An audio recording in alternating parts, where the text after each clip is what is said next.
Hi guys, I hope आप लोग सब ठीक होंगे।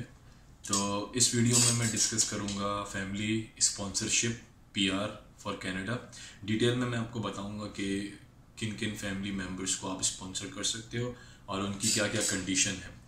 तो मैं स्टार्ट करूंगा सबसे पहले स्पाउस, पार्टनर, चाइल्ड। स्पाउस से पहले स्टार्ट करेंगे। तो पहले तो मैं आपको एक बेसिक आइडिया दे दूं कि आप किस सूरत में स्पॉन्सर कर सकते हो और क्या एलिजिबिलिटी आपकी है कि आप किसी को कनाडा से स्पॉन्सर कर सको। तो पहला तो ये कि आपको फाइनेंशियली ये प्रूव करना होगा कि आप उनको सपोर्ट कर सकते हो। वो बेसिकली इनकम ब्रैकेट है जो मैं आगे डिस्कस करूंगा कि क्या इनकम ब्रैकेट रिक्वायर्ड है। फिर उसके बाद ये कि आप ये मेक श्योर करोगे कि उनको गवर्नमेंट से कोई सोशल असिस्टेंस की ज़रूरत ना हो। आप बेसिकली उनकी टेक केयर अपने बेस पे करोगे। फिर इसके अलावा आप 18 ईयर्स से अबव होने चाहिए। जो बेसिकली इस कनाडा से स्पॉन्सर कर रहा है वो 18 ईयर्स से अबव होना चाहिए, पहली चीज़। दूसरा, या तो उसके पास कैनेडियन सिटीज़न हो या वो पीआर हो, उसके बाद पीआर होल्डर हो कनाडा का। अगर तो वो कैनेडियन सिटीज़न है और वो कनाडा से बाहर रह रहा है और वो किसी अपनी फैमिली मेम्बर को स्पॉन्सर करना चाहता है तो वो ये इंटेंट शो करेगा कि भाई मैं फ्यूचर में, यानी जब मेरा स्पाउस है या मेरा डिपेंडेंट चाइल्ड है या मेरे पेरेंट्स है, ग्रैंड पेरेंट्स है, कोई भी है, तो अगर वो उनको मैं स्पॉन्सर कर रहा हूँ तो मेरा इंटेंट ये है कि मैं फ्यूचर में कनाडा में रहना चाहता हूँ। तो ये बहुत लाजमी है। अच्छा, अगर आप पीआर पे हो, आपके पास पीआर है और आप आउटसाइड कनाडा हो तो आप स्पॉन्सर नहीं कर सकते किसी भी फैमिली मेम्बर को। अगर आपके पास पीआर है तो आपको कनाडा में होना लाजमी है। और दूसरी चीज़ ये कि आप अगर कोई सोशल असिस्टेंस अगर आप कोई ले रहे हो तो आप एलिजिबल नहीं हो, एक्सेप्ट फॉर कि अगर आपको कोई डिसेबिलिटी हो और उसके लिए आप सोशल असिस्टेंस ले रहे हो। अच्छा, again basic necessities, basic needs आप प्रोवाइड कर सको, ठीक है। तो बेसिकली यहाँ पर ये लेंथ ऑफ पीरियड बताया हुआ है कि अगर आप किसी को स्पॉन्सर कर रहे हो तो कितने साल के लिए आपको इनको स्पॉन्सर करना है अपने जो है ना सेल्फ पे, ठीक है। तो ये जो मैं बता रहा हूँ ये क्यूबिक जो प्रोविंस है उसके अलावा है, ठीक है। तो अगर आप स्पाउस को या कॉमन लॉ इन पार्टनर या कॉन्जुगल पार्टनर को अगर आप स्पॉन्सर करते हो तो मिनिमम आपकी जो जिम्मेदारी है 3 इयर्स की, आपको 3 इयर्स उनको स्पॉन्सर करना है किसी भी केस में। फिर अगर आप डिपेंडेंट चाइल्ड को बुलाते हो, चाहे वो बायोलॉजिकल है या वो अडॉप्टेड है, ठीक है, इन बोथ द केसेस आपको 10 इयर्स या फिर 25 साल तक उसको स्पॉन्सर करना है। जो भी मतलब टाइम पीरियड पहले आता है, अगर 10 साल पहले हो जाते हैं या 25 साल पहले होते हैं, जो भी पहले हो जाएंगे, आपने वो उसको स्पॉन्सर करना है उस टाइम पीरियड तक।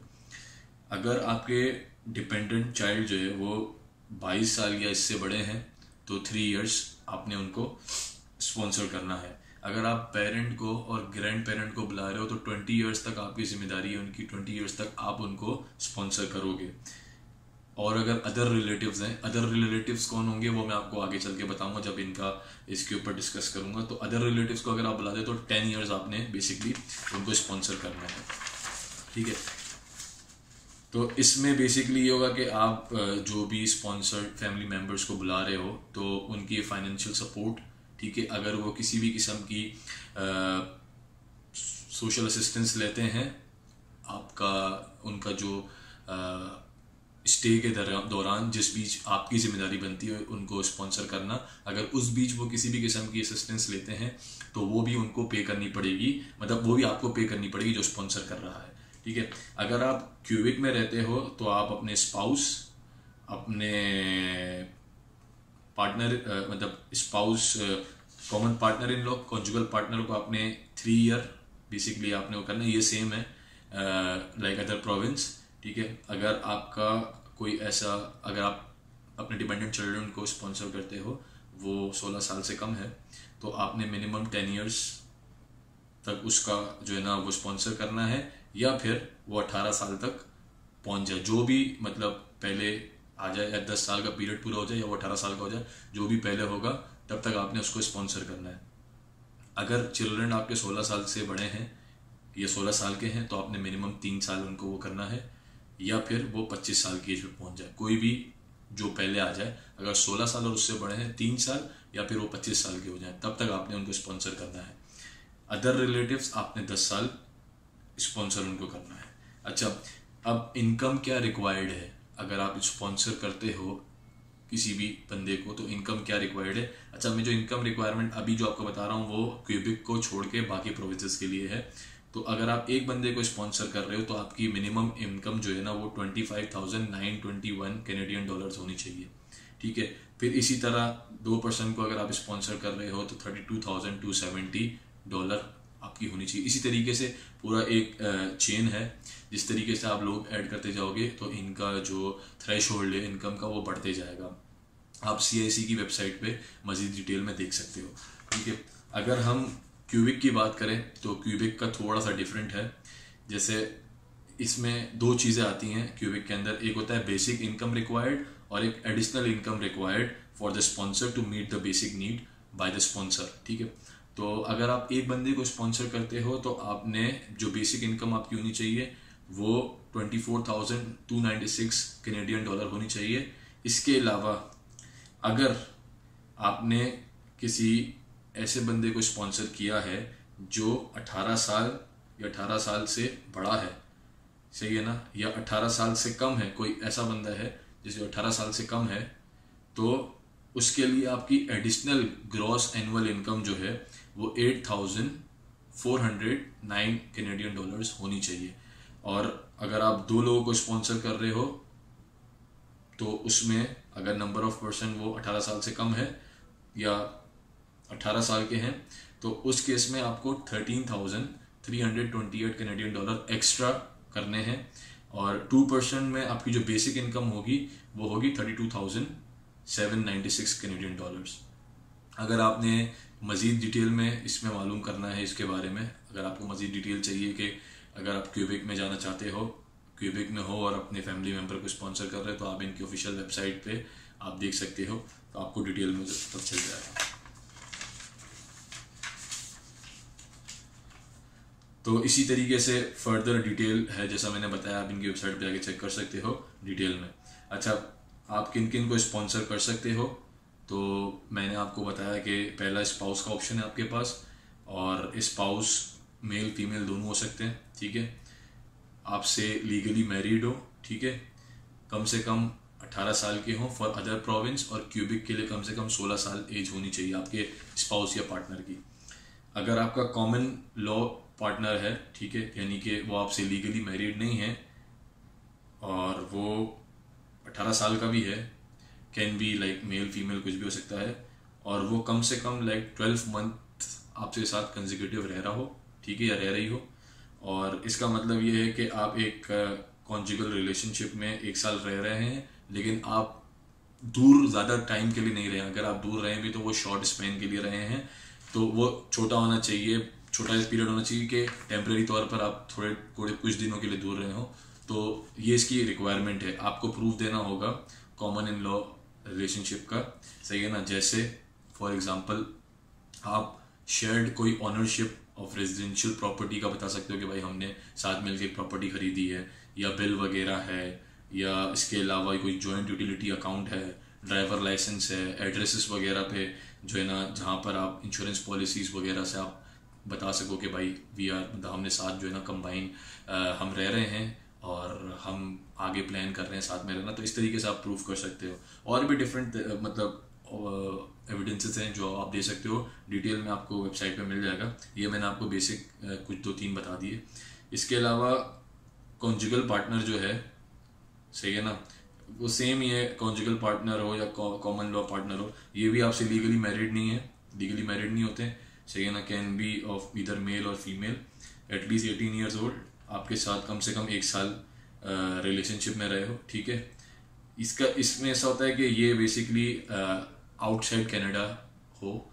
वो जो कॉमन इन लॉ पार्टनर था, वो कॉमन लॉ पार्टनर जो था वो बेसिकली आपके साथ होता था, लेकिन कॉन्जुगल पार्टनर वो आपके साथ नहीं रहता और वो आपके कंट्री में आपके साथ रह नहीं सकता या शादी नहीं कर सकता, क्योंकि वहाँ पर कुछ इस तरह के इश्यूज़ हैं, रिलीजियस इशू हो सकता है या कोई भी किस्म का इशू होता है जहाँ पर आप लीगली मैरी नहीं कर सकते उनसे।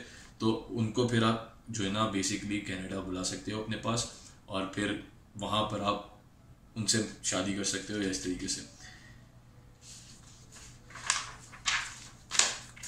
और इसके अलावा मतलब यही है कि अगर ऐसा कुछ प्रॉब्लम है जहाँ पे शादी करने से उन लोग को कोई थ्रेट हो सकते हैं, लाइफ थ्रेट्स है या कोई भी ऐसी कोई चीज़ है, ठीक है ना, या सेम सेक्स से हैं और वो शादी करना चाहते हैं मगर उनके कंट्री में वो लीगल नहीं है, तो देखें वो आप अपने पार्टनर को कनाडा बुला सकते हो और वहाँ पर आप लीगली मैरी कर सकते हो। ये तो हो गया common law in partner, spouse का, पार्टनर का और कॉन्जुगल पार्टनर का। इसके अलावा डिपेंडेंट, सेकंड जो है वो डिपेंडेंट चिल्ड्रन है। अच्छा, डिपेंडेंट चिल्ड्रन की जो है ना कुछ स्पेसिफिक रिक्वायरमेंट है वो अपने फुलफिल करनी है, जैसे वो 22 साल से कम होने चाहिए पहली चीज़, और उनका कोई स्पाउस या कॉमन लॉ पार्टनर ना हो, ठीक है। इसके अलावा जो 22 साल या इससे ज़्यादा हैं वो एज डिपेंडेंट उस सूरत में क्वालिफाई करेंगे अगर वो अपने आप को फाइनेंशियली सपोर्ट नहीं कर सकते हैं कोई फिजिकल या मेंटल कंडीशन की वजह से, इन दैट केस, या फिर वो डिपेंडेंट हैं फाइनेंशियल सपोर्ट के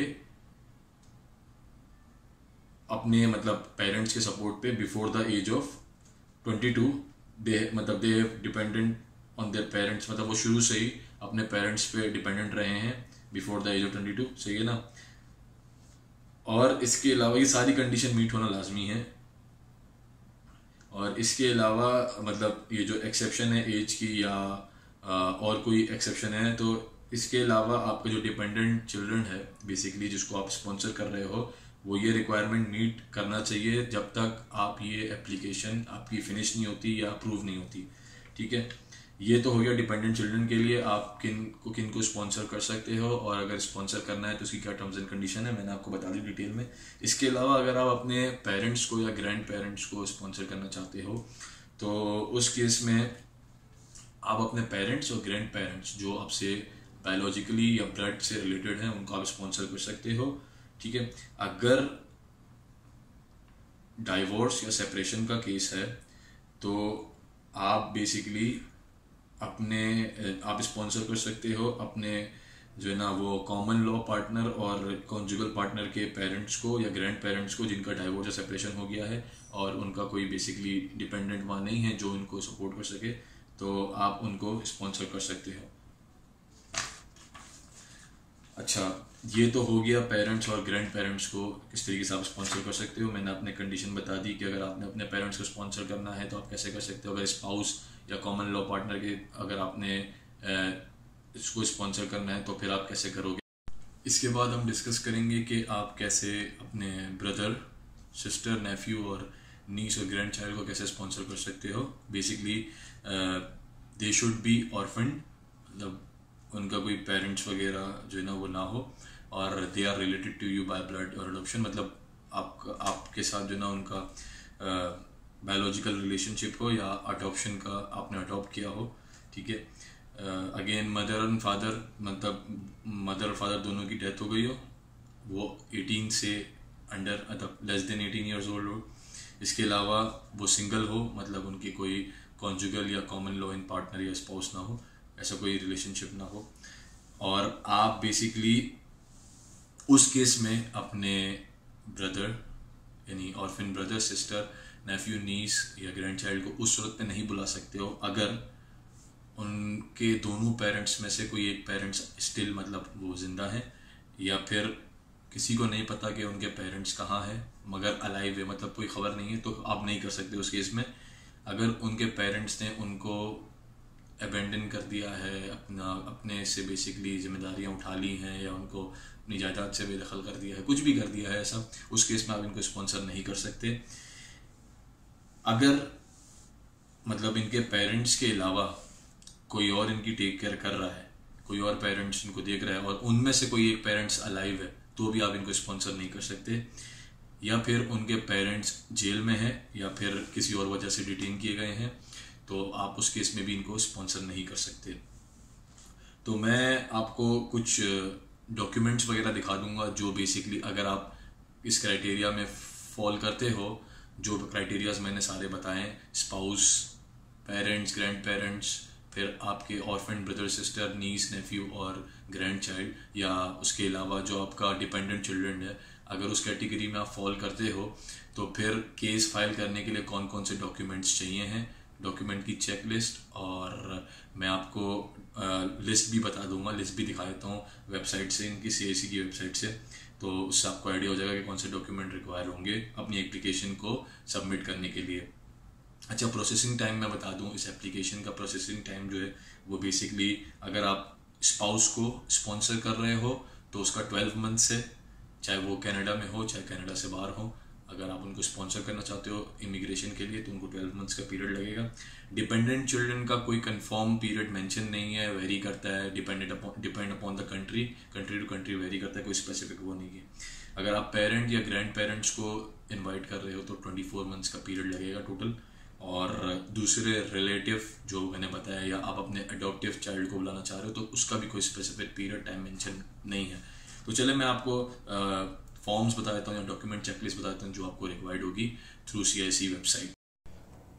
तो आप बेसिकली CIC की पोर्टल पे जाएंगे, वहाँ पर माई एप्लीकेशन में क्लिक करेंगे, उसके बाद आप फाइंड फॉर्म्स एंड गाइड्स में जाएंगे। ठीक है, आप एप्लीकेशन पैकेज देख रहे हैं, अपनी selection immigrate what you are applying for, sponsor और family member, application package, let से हम स्पाउस के लिए मंगा रहे हैं, अब एप्लीकेशन पैकेज आ जाएगा। ठीक है, इसमें हमें मेक योर सिलेक्शन, वो select a country, let's say Pakistan.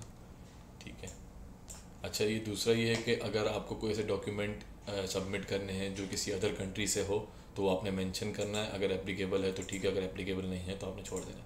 आप चेक लिस्ट देखेंगे तो ये सारे आपके डॉक्यूमेंट्स आ गए, आप देख रहे हो ये सारे डॉक्यूमेंट आपने सबमिट करने अपनी एप्लीकेशन के साथ।